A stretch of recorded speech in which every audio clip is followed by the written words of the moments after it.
Bio classes channel में आप सभी बच्चों का फिर से बहुत बहुत स्वागत है। आज हम क्लास 9th का chapter 13 why do we fall ill ये पढ़ेंगे। बहुत से चैप्टर्स आपको पता है कि इस सेशन के लिए हटा दिए गए हैं। तो हमने टिश्यू चैप्टर कंप्लीट कर लिया था। टिश्यू चैप्टर के बाद नेक्स्ट चैप्टर जो आपके सिलेबस में अब है वो चैप्टर 13 है। ठीक है, तो इसको आज हम शुरू करेंगे। ये इस वीडियो का, इस चैप्टर का फर्स्ट लेक्चर है। शुरू करने से पहले अगर आपने चैनल को सब्सक्राइब नहीं किया है तो चैनल को सब्सक्राइब कर दें, लाइक कर दें और ज़्यादा से ज़्यादा दोस्तों में इसे शेयर करें और कोशिश करें कि आप इन वीडियोस को ऑनलाइन ही वॉच करें। तो आज हम शुरू करते हैं ये चैप्टर क्लास 9 का, why do we fall ill. Health क्या है? हेल्थ आपको पता है कि हेल्दी होना किसको कहते हैं? हेल्दी होना सीधे सीधे हम कह सकते हैं कि अगर हमारे शरीर में कोई इलनेस नहीं है या कोई डिजीज नहीं है तो उसे हेल्दी होना कहते हैं। ठीक है, तो हेल्थ को जनरली हम कह सकते हैं कि फ्री फ्रॉम इलनेस और डिजीज, कोई इंजरी ना हो शरीर में, और फिजिकल इलनेस, फिजिकल वेलनेस के साथ साथ मेंटल वेलनेस भी जरूरी है। ठीक है, तो इस तरह से इसको डिफाइन किया जा सकता है। Health can be defined as a state of complete physical, mental and social wellbeing. ठीक है, फिजिकली मीन्स आपके सारे ऑर्गन्स, आपके सारे body parts they are completely fit, mentally आप फिट हो, पीसफुल हो और सोशल वेलबींग हो। ठीक है, so this could be defined as health. अब क्या कंडीशंस हैं जो ज़रूरी हैं गुड हेल्थ के लिए? गुड हेल्थ के लिए ज़रूरी है कि हमारा फिजिकल और सोशल एनवायरनमेंट अच्छा हो, इकोनॉमिक कंडीशन अच्छी हो और हमारी सोसाइटी में इक्वालिटी और हार्मनी हो, पीसफुलनेस हो। फिजिकल और सोशल एनवायरनमेंट गुड होने से क्या मतलब है? फिजिकल और सोशल एनवायरनमेंट गुड होने का मतलब है कि हमारे सराउंडिंग्स क्लीन हो, अच्छी सैनिटाइजेशन हो, अच्छी साफ सफाई हो, गार्बेजेस, कूड़े करकट का डिस्पोजल अच्छा हो, क्लीन ड्रिंकिंग वाटर हमें अवेलेबल हो। ये सब क्यों अवेलेबल है? क्योंकि हमें इन्फेक्शियस डिजीजेस इसके वजह से ना हो। ठीक है, जिससे हम गुड हेल्थ को कैरी कर सके। गुड इकोनॉमिक कंडीशन जरूरी है। इकोनॉमिक कंडीशन इसलिए जरूरी है कि हमारे पास न्यूट्रिशियस फूड को अर्न करने के लिए पैसे हों, जिससे कि हम एक हेल्दी लाइफ लीड कर सकें। सोशल इक्वालिटी और हार्मनी ज़रूरी है हमारे मेंटल पीस के लिए, जो कि हमारे हेल्थ के लिए ज़रूरी है। ठीक है, पीसफुल लाइफ और हेल्दी लाइफ के लिए सोशल इक्वालिटी और हार्मनी भी ज़रूरी है। तो ये कंडीशंस ज़रूरी हैं एक गुड हेल्थ एक्वायर करने के लिए। फैक्टर्स जो अचीव करते हैं गुड हेल्थ को: good nutritious food, proper sanitization, इसके अलावा एक्सरसाइजेस, मेडिटेशन, इन सब से आप गुड हेल्थ एक्वायर कर सकते हैं, फिजिकल हेल्थ और mental health.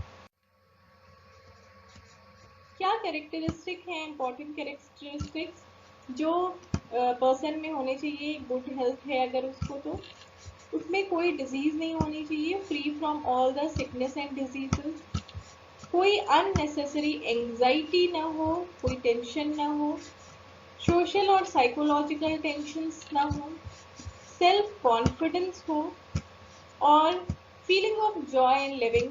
That means the person should be lively. ठीक है, हमेशा आलसी रहना और हमेशा थके रहना, that does not show good health. Ability to work efficiently, हर समय उसमें उत्साह हो काम करने का, ये गुड हेल्थ को दर्शाता है।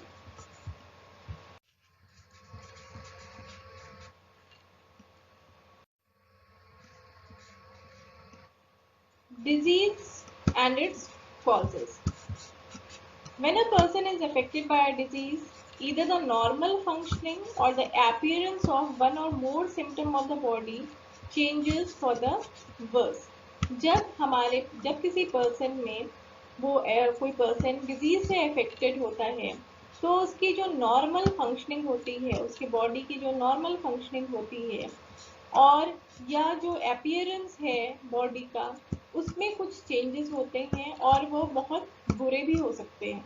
ठीक है, ये चेंजेस जो एक साइन शो करते हैं जैसे कि कुछ बॉडी में इन्फेक्शन है, उसके वजह से बुखार आ गया, उसके वजह से पेट दर्द हो गया या कुछ भी हो गया, इन साइंस को हम क्या कहते हैं? इन साइंस को हम कहते हैं सिम्टम्स। सिम्टम्स मतलब क्या हुआ कि किसी बीमारी के वजह बीमारी जो है, जो साइंस शो करती है, जो हमें ऊपर से दिखाई देता है। किसी को अगर सर में कुछ प्रॉब्लम है, क्लॉटिंग है या कुछ भी है ब्रेन में, तो वो क्या साइंस शो करेगा? उसका सर हमेशा दर्द करता रहेगा, चक्कर आएंगे। तो ये साइंस क्या है? ये साइंस कहलाते हैं सिम्टम्स। ठीक है, इन्हीं सिम्टम्स के बेसिस पे फिजिशियन जो है वो डिफरेंट टेस्ट कराते हैं। जब आप कुछ किसी को कोई प्रॉब्लम होती है, तो वो डॉक्टर के पास जाता है, उसे बताता है कि हमें ये दिक्कत है। तो वो दिक्कत क्या है? वो सिम्टम्स है। उसके बेसिस पे जो फिजिशियन या डॉक्टर होगा वो क्या बताएगा? वो कुछ टेस्ट लिखेगा, पैथोलॉजिकल टेस्ट लिखेगा, जिससे जो आशंका है उस सिम्टम्स के बेसिस पे कि ये बीमारी हो सकती है, उसे कंफर्म करने के लिए वो टेस्ट लिखता है। ठीक है, टू कंफर्म द डिजीजेस। अब टाइप्स ऑफ डिजीजेस को हम 4 टाइप्स में डिवाइड कर सकते हैं: acute diseases, chronic diseases, non infectious और नॉन कम्युनिकेबल डिजीजेस और इन्फेक्शियस या कम्युनिकेबल डिजीजेस। एक्यूट डिजीजेस क्या होती हैं? वो डिजीजेस जो बहुत छोटे टाइम के लिए होती हैं, which last only for very short period of time and do not have long term effect of health on health. ठीक है, जो छोटे टाइम के लिए होती हैं और हमारे शरीर पर, हमारे हेल्थ पर कोई बहुत बुरा असर नहीं डालती हैं, उन्हें हम कहते हैं एक्यूट डिजीजेस। जैसे कि खांसी का होना या कोल्ड, कॉमन कोल्ड, सर्दी जुकाम होना, ये क्या कहलाती है? एक्यूट डिसीजेस, जो कि अपने टाइम पर 3-4 दिन में अपने आप वो सही हो जाती है। जो छोटे टाइम पीरियड के लिए होते हैं उन्हें हम कहते हैं acute diseases. The common cold has no cure. Common cold, सर्दी जुकाम के लिए एज सच कोई क्योर नहीं होता है और इनके वायरसेस जो होते हैं ये घंटों बाहर एयर में रह सकते हैं। कॉमन कोल्ड के सिम्टम्स 7 क्या हैं? टायर्डनेस होना, थकान होना, हल्का फीवर लगभग 100 फ़ारेनहाइट के अराउंड फीवर होना, बॉडी एक होना, थोड़ी ठंड लगना, they are the symptoms for common cold. Chronic diseases जो होती हैं, जैसे कि कॉमन कोल्ड को आप कहते हैं कि इसकी कोई दवा नहीं होती है, लेकिन कॉमन कोल्ड को आप एलर्जी से इसको मिक्स मत करिए। एलर्जी में आप एंटी एलर्जिक मेडिसिन दे करके हम उसके सिम्टम्स को सप्रेस करते हैं। ठीक है, वायरस को नहीं मारते हैं, उसके सिम्टम्स जो है, उसके साइंस जो सिम्टम्स हमें बॉडी शो कर रही है, छींक आना या जुकाम होना, इन सिम्टम्स को हम खत्म करते हैं, ना कि वायरस को या जो भी कॉमन कोल्ड का वायरस है उसको नहीं मारते हैं। वो बॉडी में रहता ही है, केवल हम सिम्टम्स को दबाते हैं। ठीक है, इन दवाओं से वायरस खत्म नहीं होता है। Next is chronic diseases. Chronic diseases वो होती हैं जो भयंकर डिजीज होती हैं, जो लंबे समय तक रहती हैं हमारी बॉडी में और हमारे हेल्थ पे बहुत बेकार असर डालती हैं, ड्रास्टिक इफेक्ट डालती हैं। उन्हें हम कहते हैं क्रोनिक डिजीजेस, जैसे कि diabetes, tuberculosis, encephalitis, arthritis, cancer. Diabetes पता है आपको? डायबिटीज में क्या होता है? बॉडी में blood sugar level normal body में, जो पेशेंट नहीं है, हेल्दी आदमी है, उसका blood sugar level 100 to 120 mg/ml होता है। लेकिन डायबिटीज़ में इससे ज़्यादा हो जाता है। ब्लड शुगर लेवल बढ़ क्यों जाता है? ब्लड शुगर लेवल इसलिए बढ़ जाता है क्योंकि हमारी बॉडी में ग्लूकोज का ग्लाइकोजन में चेंज होना रुक जाता है। ग्लूकोज का ग्लाइकोजन में चेंज कैसे होता है?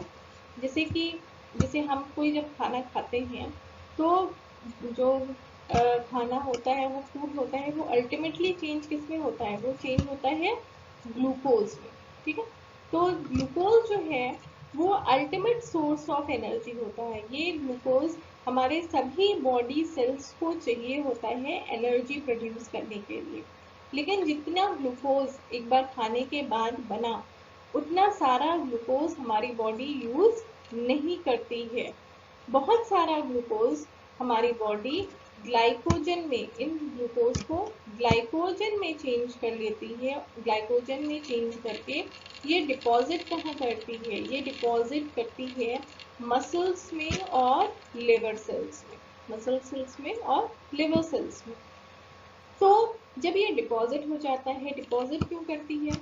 अब आपने बहुत देर तक अगर खाना नहीं खाया, लेकिन आपके सेल्स को हमेशा ग्लूकोज की ज़रूरत है, हर टाइम में आप सेल्स में फंक्शनिंग हो रही है, तो ये ग्लाइकोजन धीमे धीमे ग्लूकोज में चेंज होता जाता है और ये सेल्स को सप्लाई करता रहता है कि उनकी फंक्शनिंग प्रॉपर होती रहे। इस चेंज को करने के लिए, ग्लूकोज को ग्लाइकोजन में चेंज करने के लिए एक हार्मोन की ज़रूरत होती है जिसे हम कहते हैं इंसुलिन। ठीक है, अगर ये इंसुलिन, ये रिलीज कहाँ से होता है? ये रिलीज होता है हमारे एक बॉडी ऑर्गन पैंक्रियाज से। ये पैंक्रियाज होता कहाँ पे है? ये पैंक्रियाज होता है स्टमक और लिवर के बीच में एक ऑर्गन है। जैसे ये स्टमक है,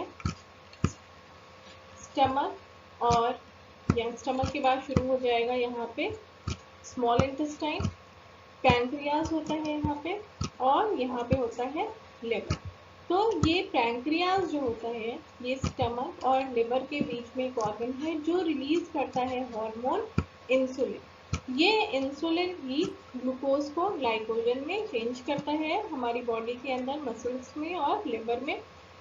ठीक है, और फिर जब हमारी बॉडी को ज़रूरत होती है ग्लूकोज की, हमारे बॉडी सेल्स को, तो ये ग्लाइकोजन फिर चेंज हो जाता है ग्लूकोज में और उसे यूटिलाइज करता है। लेकिन किसी वजह से अगर पैंक्रियाज में प्रॉब्लम हो जाए, इंसुलिन का रिलीज कम हो जाए या ना हो, तो ग्लूकोज ग्लाइकोजन में चेंज नहीं होता है और हमारे ब्लड में ग्लूकोज का लेवल बहुत हाई हो जाता है। ग्लूकोज का लेवल ब्लड बहुत हाई हो जाता है, इसी को हम कहते हैं डायबिटीज। ठीक है, तो डायबिटीज कई वजहों से हो सकती है। बहुत बार हमारे बैड हैबिट्स की वजह से, खाने पीने में से बहुत ज़्यादा मीठा खाने से, या फिर ओबिसिटी की वजह से, मोटापे की वजह से, या बहुत ज़्यादा सोने से, इसकी वजह से डायबिटीज़ होती है। नए रिसर्च के अनुसार टेंशन, स्ट्रेस की वजह से भी डायबिटीज़ होती है, और डायबिटीज़ हेरिडिटरी भी होती है। ठीक है, फादर मदर को हो तो वो ऑफस्प्रिंग्स में, उनके बेबीज़ में डायबिटीज़ हो सकती है। दूसरी डिजीज़ है ये ट्यूबरकुलोसिस। ट्यूबरकुलोसिस एक बैक्टीरिया की वजह से होता है, माइकोबैक्टीरियम ट्यूबरकुलोसिस।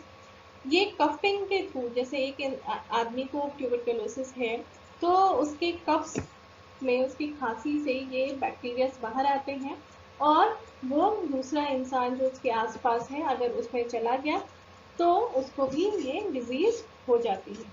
ट्यूबरकुलोसिस में क्या होता है, बॉडी में बहुत थिन हो जाती है बॉडी, हर समय खांसी होती है, और जब खांसी आती है तो उसमें उसके साथ ब्लड भी आता है, स्प्यूटम के साथ ब्लड भी आता है। ये ट्यूबरकुलोसिस होती है।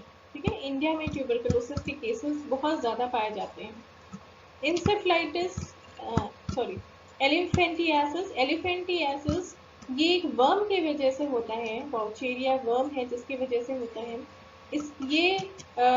ये वर्म्स जो होते हैं, इनके एग्स ये मॉस्किटोज में होते हैं। अगर वो मॉस्किटोज जिनके अंदर इन वर्म्स के एग हैं, वो अगर काट लेते हैं तो इस तरह का पाँव हो जाता है, जिसे हम कहते हैं, क्योंकि पाँव एकदम मोटा हो जाता है, इस पाँव के अंदर जो लिम्फेटिक वेसल्स होती हैं वो खुल जाती हैं, इन इसीलिए इसको कहते हैं एलिफेंटियासिस। ठीक है, ये फिगर ये दोनों जो दिए हुए हैं ये किसके हैं, एलिफेंटियासिस के। अर्थराइटिस, अर्थराइटिस जिसको हिंदी में गठिया भी कहते हैं, इसमें जोड़ों में जहाँ भी जॉइंट्स हैं, जहाँ भी बॉडी में बोन्स की जॉइंट्स हैं, वहाँ पर पेन होता है।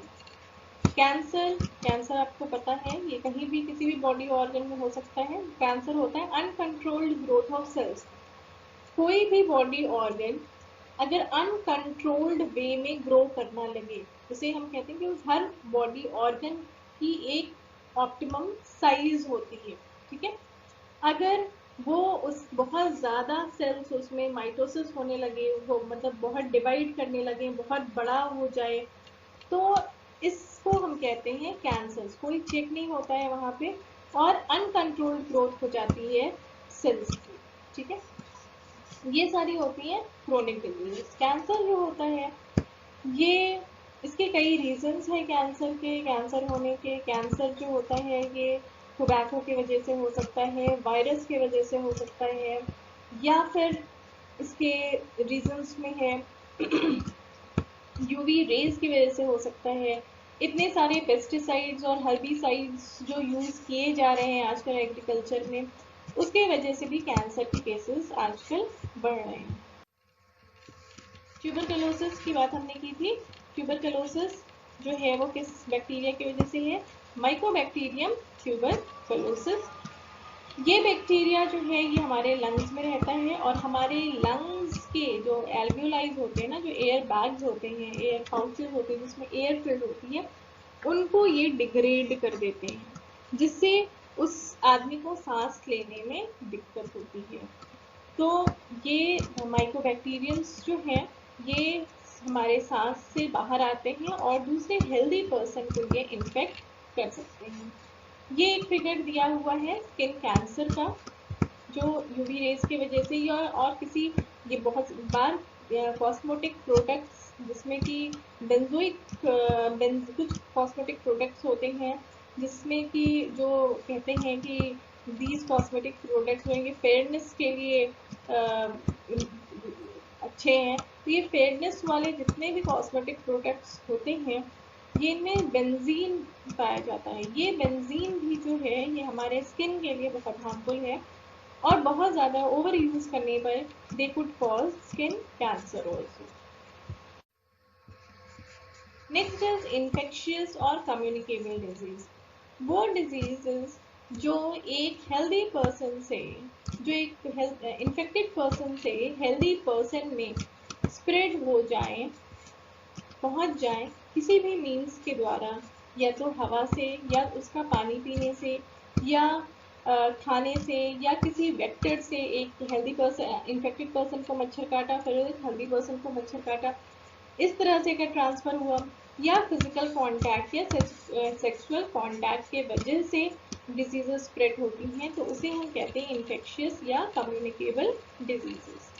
जैसे कुछ एग्जाम्पल्स हैं इसके, कॉमन कोल्ड, कॉमन कोल्ड भी इन्फेक्शियस डिजीज है।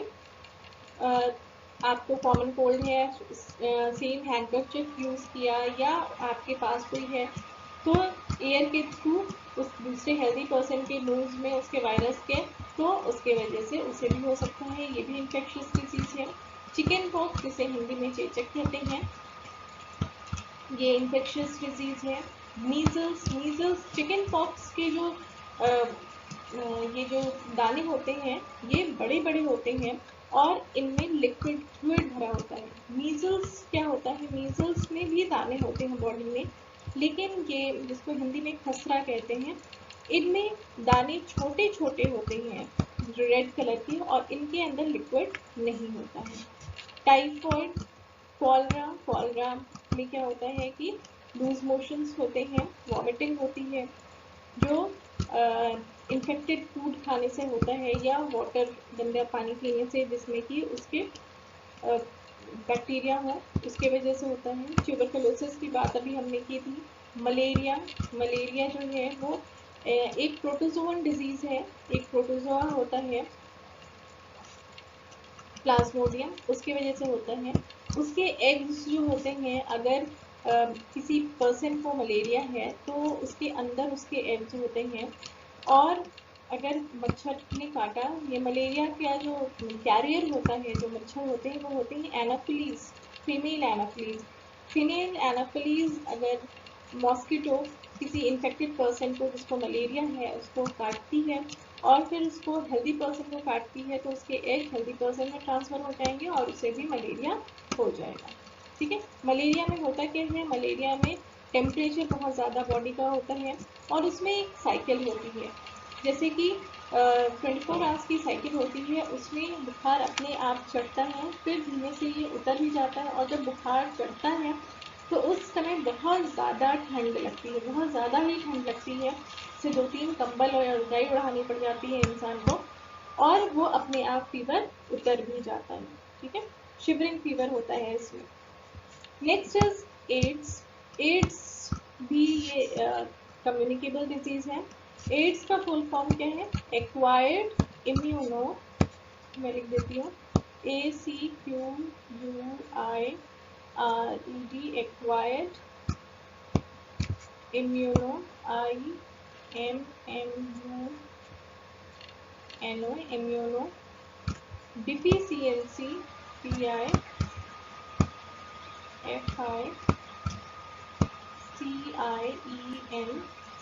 Deficiency syndrome, acquired immuno deficiency syndrome. ये क्या चीज है, ये डिजीज जो है ये एक वायरस के वजह से होती है। ये वायरस क्या है, इस वायरस का नाम है HIV virus, human immuno deficiency virus. ये इस वायरस की वजह से ये डिजीज होती है, एक्वायर्ड इम्यूनो डिफिशियंसी सिंड्रोम। ये वायरस अगर बॉडी में इन्फेक्ट करता है, इस वायरस को इन्फेक्ट करने के लिए 3 मोड्स हैं। 3 मोड्स कैसे हैं, फर्स्ट मोड में किसी तरह ब्लड का ट्रांसफर हो जाए, अगर सेम निडल, सर्जिकल निडल किसी ने यूज़ किया, जिसको इन्फेक्शन है उसने वो निडल यूज़ किया, अनइन्फेक्टेड पर्सन है उसने वो निडल यूज़ किया, तो क्या होगा, ब्लड का ट्रांसफर हो जाएगा, जिसकी वजह से हो सकता है। दूसरा है सेक्सुअल कांटेक्ट की वजह से, या फिर जैसे रेजर्स हैं, रेजर किसी ने HIV इन्फेक्टेड पर्सन या एड्स जिसको है उसने वो रेजर यूज़ किया, किसी तरह ब्लड उस पर ट्रांसफर हो गया, और सेम रेजर किसी और ने यूज़ किया, तो अगर ब्लड मिक्स हो रहे हैं किसी वजह से, तो उसकी वजह से भी ये ट्रांसमिशन होता है। इसमें होता क्या है, एड्स को कहा जाता है acquired immuno deficiency syndrome. Syndrome जो है ये डिजीज नहीं है, डिजीज नहीं है, इसका मतलब क्या है कि एक्वायर्ड इम्यूनो डिफिशियंसी सिंड्रोम में या एड्स में होता क्या है, हमारी बॉडी की जो प्रतिरोधक क्षमता है, जो इम्यूनिटी है, वो खत्म हो जाती है। ठीक है, इम्यूनिटी, क्योंकि हम हर समय तो बीमार नहीं रहते, लेकिन वायरस और बैक्टीरिया चारों ओर हमारे हैं। क्यों नहीं बीमार रहते हैं, क्योंकि हमारे बॉडी के अंदर इम्यूनिटी पार है। आजकल आप बात सुन रहे होंगे, इम्यूनिटी पार को बढ़ाइए, हल्दी पीजिए, काढ़ा पीजिए, ये सब खाइए, जिससे इम्यूनिटी पार आपकी बढ़ेगी, च्यवनप्राश खाइए। क्यों, इम्यूनिटी पार बढ़ाने के लिए, जिससे अगर हमें कुछ इन्फेक्ट भी करे तो हमारे बॉडी के अंदर इतनी इम्यूनिटी पार हो कि वो उससे फाइट कर सके। लेकिन अगर किसी पर्सन में इम्यूनिटी पावर एकदम खत्म हो जाए, तो जो भी बैक्टीरिया या वायरस आसपास मौजूद होंगे वो उसको इन्फेक्ट कर देंगे, और जो भी वो वायरस या बैक्टीरिया जो भी डिजीज कैरी करते हैं, उनकी वजह से जो भी ह्यूमन में डिजीज होती हैं, वो सारी डिजीजेज उस पर्सन को हो जाएंगी। इसीलिए इसको हम डिजीज नहीं कहते हैं, इसको हम सिंड्रोम कहते हैं। ठीक है, तो अगर हम देखें तो इंडिया में जो ट्यूबरकुलोसिस के स्पोर्ट्स हैं, टीबी डिजीज के जो स्पोर्ट्स हैं, वो हमारे इन्वायरमेंट में, इस एरिया में जहाँ पे हम रह रहे हैं, यूपी साइड में, वहाँ पे इसके स्पोर्ट्स बहुत ज़्यादा हैं। तो क्योंकि यहाँ पे टेम्परेचर जो है वो हाई रहता है, और मॉइस्ट टेम्परेचर है। इस कंडीशन में ट्यूबरकुलोसिस के स्पोर्स बहुत अच्छे से प्रोलिफरेट करते हैं। तो जब हमारी बॉडी में इम्यूनिटी कम हो जाती है तो ये स्पोर्स हमारी बॉडी में इन्फेक्ट करते हैं, ये बैक्टीरिया के स्पोर्स हमारी बॉडी में इन्फेक्ट करते हैं और पर्सन को टीबी हो जाती है। तो इंडिया में जो 8% की मौत ज़्यादा होती है वो ज़्यादातर टीबी इन्फेक्शन की वजह से होती है। ठीक है, लेकिन इसका मतलब ये नहीं है कि जो एड्स है वो टीबी है। टीबी अलग है। एड्स में ये होता है कि जो भी वायरस या बैक्टीरिया आसपास मौजूद हो वो आपकी बॉडी को इन्फेक्ट कर देंगे, बुरी तरह इन्फेक्ट कर देंगे, क्योंकि आपकी इम्यूनिटी पावर खत्म हो गई। ठीक है, तो ये होते हैं इन्फेक्शियस या कम्युनिकेबल डिजीजेस। नॉन इन्फेक्शियस या नॉन कम्युनिकेबल डिजीजेस जो कि इन्फेक्टेड पर्सन से हेल्दी पर्सन में ट्रांसफर नहीं होते हैं, उन्हें कहते हैं नॉन इन्फेक्शियस या नॉन कम्युनिकेबल डिजीज। ये ज़्यादातर वैसी डिजीजेज होती हैं जो किसी डिफिशियंसी की वजह से होती हैं। मोस्टली जो विटामिन या प्रोटीन्स की डिफिशियंसी की वजह से बॉडी में जो डिजीजेज हैं वो कैसी होंगी, वो नॉन कम्युनिकेबल या नॉन इन्फेक्शियस डिजीजेज होंगी। बेरी डिजीज है विटामिन बी की कमी से, रिकेट्स विटामिन डी की कमी से डिजीज होती है, स्कर्वी विटामिन सी की कमी से होती है, नाइट ब्लाइंडनेस विटामिन ए की कमी से, डायबिटीज़ की बात हमने की थी, हार्मोन्स अगर रिलीज नहीं होते हैं इंसुलिन से वो डिजीज़ है, कैंसर की बात की थी, हाई बीपी है, हाई ब्लड प्रेशर होना, हाइपरटेंशन होना, ये सारी नॉन इन्फेक्शियस डिजीजेस हैं। बेरी में क्या होता है, बेरी में ये विटामिन बी की कमी की वजह से होती है। बॉडी बहुत ज़्यादा थिन हो जाती है, बहुत ज़्यादा वीक हो जाती है, फुट ड्रॉप, ब्रेस्ट ड्रॉप, बहुत ज़्यादा कमज़ोर हो जाना, inability to speak, loss of tendon reflexes, reflex action भी इंसान के खत्म हो जाते हैं, मतलब कि आप रिस्पॉन्स बॉडी नहीं करने लगती है। तो नमनेस जैसा, नमनेस मतलब एक तरह से झुंझुनी रहना हाथ में पैर में, ये सारे जो हैं बेरी के सिम्टम्स हैं। रिकेट्स जो विटामिन डी की कमी से होती है, लेग्स जो होते हैं वो बो शेप्ड हो जाते हैं, इस शेप के हो जाते हैं, बो शेप। नाइट ब्लाइंडनेस में इंसान को जब शाम होती है उस समय क्लियर दिखाई नहीं देता है। जैसे एक फिगर यहाँ पे दिया हुआ है कि कोई पर्सन है जो कि नाइट ब्लाइंडनेस का शिकार है, उसका विजन कुछ इस तरह से होगा, उसे ब्लर दिखाई देगा, शाम जैसी ही होगी उसे ब्लर दिखाई देना शुरू हो जाएगा। नेक्स्ट इज विटामिन सी की वजह से स्कर्वी होती है। स्कर्वी में ब्लीडिंग गम्स, जो गम्स होते हैं उसमें से खून निकलने लगता है, ये बहुत बार बच्चों में होती है। और अगर इस तरह की शिकायत किसी को भी हो तो उसे विटामिन सी के जो सोर्सेज हैं, जो साइट्रस फूड्स होते हैं, नींबू है, संतरा है, ये विटामिन सी के सोर्स हैं, तो इसको खाना शुरू कर देना चाहिए। तो पानी, इसमें पानी मिला के पीना या इसे खाना शुरू कर देना चाहिए। कॉजेज ऑफ डिजीजेस, डिजीज के क्या क्या कॉज हो सकते हैं। डिजीज के कॉज हो सकते हैं, पहले तो पैथोजेंस। पैथोजेंस को मेनली इन ग्रुप्स में डिवाइड किया गया है, वायरस, बैक्टीरिया, फंजाई, प्रोटोजोअन्स और वर्म्स, ये मेन पैथोजेंस हैं जिसकी वजह से डिजीज होती है। ये माइक्रो ऑर्गेनिजम्स हैं जिनकी वजह से डिजीज होती है। जेनेटिक डिसऑर्डर्स, बहुत से अगर जीन्स में कोई प्रॉब्लम है, जेनेटिक डिजीज है जो फादर से सन को मिल सकती है, जैसे डायबिटीज है, ये कैसी है, जेनेटिक डिजीज है। ठीक है, ऐसी बहुत सारे डिजीजेज हैं। इन्वायरमेंटल पोल्यूशन, पोल्यूशन की वजह से बहुत बार, जैसे पोल्यूशन में जब सल्फर डाइऑक्साइड, कार्बन मोनोऑक्साइड, इन सब का लेवल, इन गैसेस का लेवल जब ज़्यादा हो जाता है तो ये हमारे लंग्स को हार्म करते हैं। नॉइज़ पोल्यूशन हो, हमारे ईयर्स को हार्म करते हैं।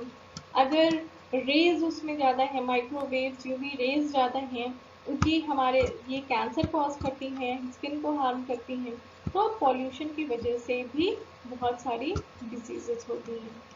मल फंक्शनिंग ऑफ बॉडी पार्ट्स, अगर कोई बॉडी पार्ट ठीक से फंक्शन नहीं कर रहा है, उसके वजह से हमारी कोई एक ऑर्गन अगर ठीक से इफेक्ट काम नहीं कर रहा है तो उसका असर पूरे बॉडी पर पड़ता है। ठीक है। Poor health and under nourishment, अगर हमारे खाने में हमें पूरा न्यूट्रिशन नहीं मिल रहा है, किसी ना किसी की कमी है, प्रोटीन डाइट कंप्लीट नहीं है, कार्बोहाइड्रेट डाइट कंप्लीट नहीं है, विटामिन नहीं कंप्लीट है, मिनरल्स नहीं कंप्लीट है, तो इन सब की कमी के वजह से हमें तरह तरह की बीमारियां हो सकती हैं। तो ये सारे कॉजेज हो सकते हैं डिजीजेस के। तो आज के लेक्चर के लिए इतना ही। आगे के लेक्चर में हम पढ़ेंगे एजेंट्स ऑफ इन्फेक्शियस डिजीजेस, क्या क्या एजेंट्स हैं इन्फेक्शियस डिजीजेस के। इसके बाद थोड़ी सी बात हम इम्यूनिटी की करेंगे, वैक्सीनेशन की करेंगे, ट्रीटमेंट की करेंगे।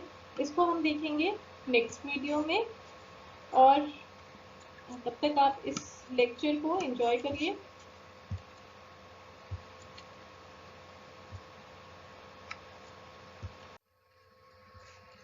Thank you for watching.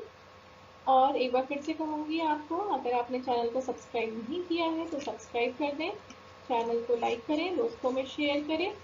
बहुत बहुत शुक्रिया देखने का और हमारे चैनल को प्रमोट करने का। हमारी जो सब्सक्रिप्शन की फैमिली छोटी फैमिली है, लेकिन मैं इस फैमिली के लिए चाहती हूँ कि मैं अच्छे से अच्छा वीडियोस बनाऊँ और आप श्योरली इन वीडियोस को देखिए, आपको बहुत हेल्प मिलेगी। इन वीडियोस को देखने के बाद अगर आप अपनी टेक्स्ट बुक को एक बार रीड करेंगे तो आपको कहीं भी कोई कंफ्यूजन नहीं होगा। Okay, thank you children, once again, bye bye.